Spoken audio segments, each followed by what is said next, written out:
Bien, continuando con la serie Católicos con Doctrina, en su episodio número 31,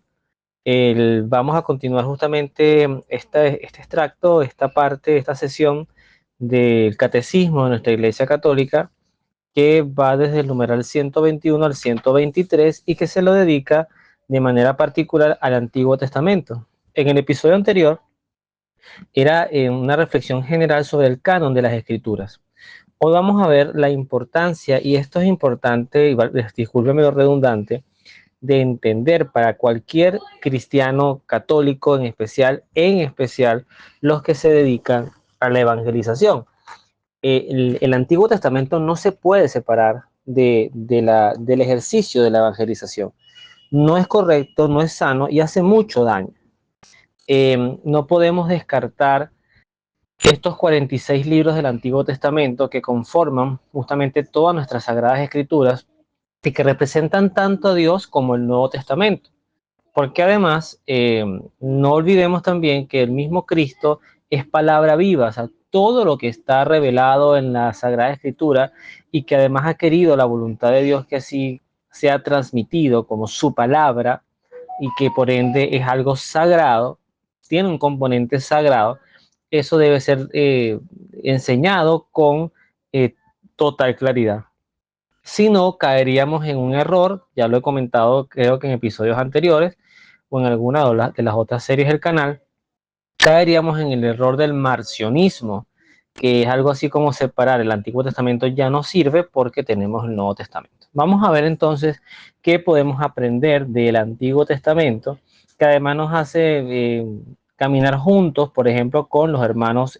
judíos, ya que la Torá, que es el libro de la ley, el libro de ellos, está muy enmarcado justamente por el Antiguo Testamento nuestro, sobre todo el Pentateuco, estos primeros 5 libros de la ley de la Biblia, de los cuales dentro de los que más destaca, por supuesto, estaría, además de la historia del Éxodo, el tema del Levítico, por ejemplo, que tiene muchas leyes y normas que vienen del judaísmo. Entonces, bueno, vamos a ver qué nos dice este primer numeral. El numeral 121 dirá lo siguiente. El Antiguo Testamento es una parte de la Sagrada Escritura de la que no se puede prescindir, es lo que estamos hablando ahorita. Sus libros son libros divinamente inspirados y conservan un valor permanente, porque la alianza o la antigua alianza no ha sido revocada. Este punto es importante entenderlo. Yo cuando estaba preparando un poco este episodio, pensaba en una realidad que tiene nuestra Iglesia Católica hoy, en este día en este año, pues en esta realidad histórica, siglo XXI, año 2024. Hoy muchos de las personas que practicamos, de los bautizados, que practicamos esta fe, consagrados, no consagrados, pero al final todos somos consagrados por el bautismo y todos estamos llamados a ser sacerdotes, profetas y reyes. Hay como una tendencia a ser conservadores o liberales. El ala conservadora, muy extremista, es un ala que se iría mucho a la tradición antigua, es decir, no acepta ningún cambio, no acepta propuestas diferentes, son las personas que pueden llegar a pensar que el Concilio Vaticano II le hizo mucho daño a la Iglesia, por ejemplo, y descartan cualquier lectura, perdón, los conservadores que estaba hablando, al contrario, hasta el Concilio Vaticano II, exacto, la Iglesia funcionaba bien, después del concilio eso fue un desastre, hasta llegó a la Iglesia y se quedan mucho con las tradiciones, los ritos de lo antiguo, de las antiguas alianzas. Los postmodernos, los que se llaman modernistas, progresistas, como los quieran encasillar, los dos adjetivos no me gustan, insisto, no me gusta usarlos, pero los que si van más en la corriente progresista, entonces usan mucho los evangelios, sacan de Jesús lo más provechoso para fomentar el cambio, son fieles consumidores de la misericordia en absoluto, como que no hubiese más nada de Dios que también se pudiera hablar y que también le hace bien al ser humano, y se quedan con textos muy particulares que hablan del amor, de la conversión, etcétera. Como lo dice el catecismo, fíjese que el catecismo no coloca una balanza de uno mejor que, sino que todo esto es necesario, es decir, el Antiguo Testamento, del Antiguo Testamento no se puede prescindir, y es más, yo tengo una serie en el canal de YouTube de años, ya he hablado de ella, que se llama A la luz de su palabra, donde he procurado buscar textos del Antiguo Testamento y unirlos con textos del Nuevo Testamento y con ellos hacer una sola reflexión. Y esta serie a mí me ha servido muchísimo porque te permite, primero mostrar que Dios sigue siendo el mismo ayer, hoy y siempre lo será, pero además se ve esa armonía entre el plan de salvación y ya cuando Cristo se revela. Y hay cosas muy bonitas que además le dan un sentido más integral a nuestra fe, más honesto, más transformador si vemos, si aprendemos a apreciar lo que emana del Antiguo Testamento. En el numeral 122 nos dice, en efecto, el fin principal de la economía antigua era preparar la venida de Cristo, Redentor universal. Aunque contienen elementos imperfectos y pasajeros, los libros del Antiguo Testamento dan testimonio de toda la vida, la divina pedagogía del amor salvífico de Dios. Contienen enseñanzas sublimes sobre Dios y una sabiduría salvadora acerca del hombre. Encierran tesoros de oración y esconden el misterio de nuestra salvación.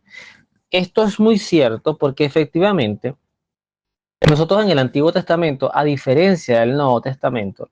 vemos muchas imprecisiones y pecados realmente escandalosos, escandalosos. Inclusive formas de vida que moralmente hoy serían muy cuestionadas. Por ejemplo, yo veía el caso de, por citar uno que me viene ahorita a la mente, Gedeón, que aparece en el libro de los jueces.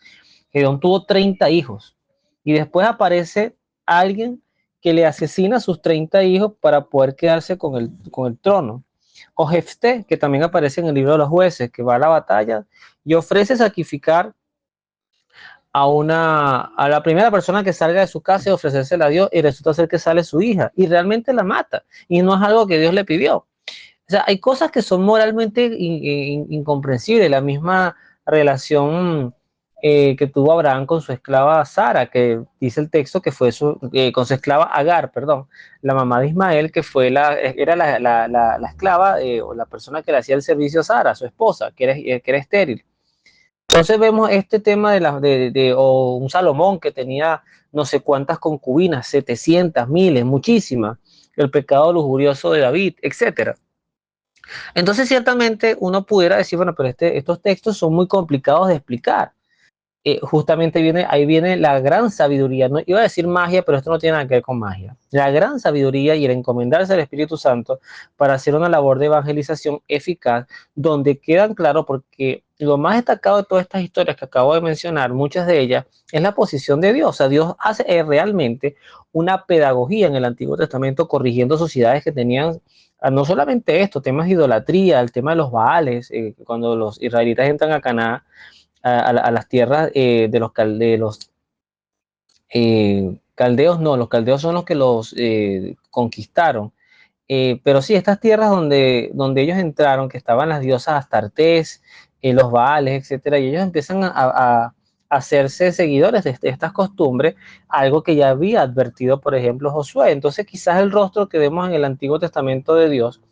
es un rostro más firme, un rostro un poco más de justicia, un rostro más de corrección, pero yo lo comparo perfectamente con la crianza de mi hijo. Uno con los hijos tiene que darles amor, no debe maltratarlos, estoy totalmente de acuerdo, pero tiene que también tener firmeza, porque están en una etapa, sobre todo esos primeros 5, 6, 7 años, donde están modelando su carácter. Entonces tú no puedes ni dejarte manipular por ellos, ni tomar decisiones en torno a cómo ellos van sintiendo las cosas. Uno tiene que tener firmeza, claridad hacia dónde va, normativas, restricciones, sanciones, porque hay cosas que son sancionables, y cuando ya tú eres adulto, posiblemente una vez consolidado todo esto, pues puedes disfrutar de un hijo maduro, con empatía social, con comprensión que las cosas tienen sacrificio, y te puedes hasta tomar una cerveza con tu hijo y ya vas a trabajar con un adulto donde obviamente a privar otras cosas, a privar el amor, el consejo, la camaradería, pero no va a haber espacio ni para castigos, ni para golpes, porque, ni para sanciones, ni para reprensiones, porque sencillamente ya tu hijo es un adulto, como dice la canción de Franco De Vita, ahora tu hijo es más grande y más fuerte que tú. Entonces, socialmente hablando, si bien es cierto, cada sociedad es una etapa de vida distinta, o sea, crece, se desarrolla y muere. Nosotros somos históricamente somos muy privilegiados, porque a nosotros nos ha tocado vivir una época donde ya todo lo revelado fue revelado, donde no hay espacios para dudas, donde tenemos una moral más sólida, donde temas como la pureza, el tema como la honestidad, la fidelidad, no hay ambigüedades con Dios, pero sin embargo, pareciera que nosotros literalmente nos gusta estar volviendo al pecado, y lo digo en general, y eso lo vemos, es como lo que le pasaba justamente al pueblo de Israel en los tiempos de los jueces, que venía un juez, los salvaba, les quitaba las amenazas, Dios les mandaba a una persona que los guiara, el juez moría, entonces volvían al pecado y así estaban en ese sub y baja constantemente. Nosotros pareciera que nos gusta, sino no hemos tenido todavía una firmeza a la hora de darnos por entero ese Dios que está allí, que nunca ha dejado de estar con nosotros. Finalmente, y en el numeral 123 dirá: los cristianos veneran el Antiguo Testamento como verdadera palabra de Dios. La Iglesia ha rechazado siempre vigorosamente la idea de prescindir del Antiguo Testamento sobre pretexto de que el Nuevo lo haría hecho caduco, marcionismo, y lo colocan entre paréntesis. Eso no es correcto. Digo que es una de las principales enseñanzas de este episodio. El Antiguo Testamento tiene muchísimas riquezas, yo lo digo con fe, lo he estado estudiando, lo he estado inclusive escuchando de predicadores, y qué rico cuando un predicador varía y puede tomar cualquier extracto de la palabra de Dios y de ahí sacar una enseñanza, algo que te eleve, que te haga reconocer a Dios, y en ese Dios, que es lo que yo más insisto en que vengo predicando, ese Dios que es verdad, ese Dios que es justicia y ese Dios que sin duda es infinitamente misericordioso. Así que bueno, cerramos este episodio de hoy con estas enseñanzas para mí también, para todo el que escuche, sobre todo, más que quedarse con mis reflexiones, quedarse con lo que dice el texto del catecismo, que es la guía para todo cristiano católico a la hora, sobre todo, no solamente de practicar su fe, sino también de evangelizarla a otros. Que Dios los bendiga, nos vemos en la oración.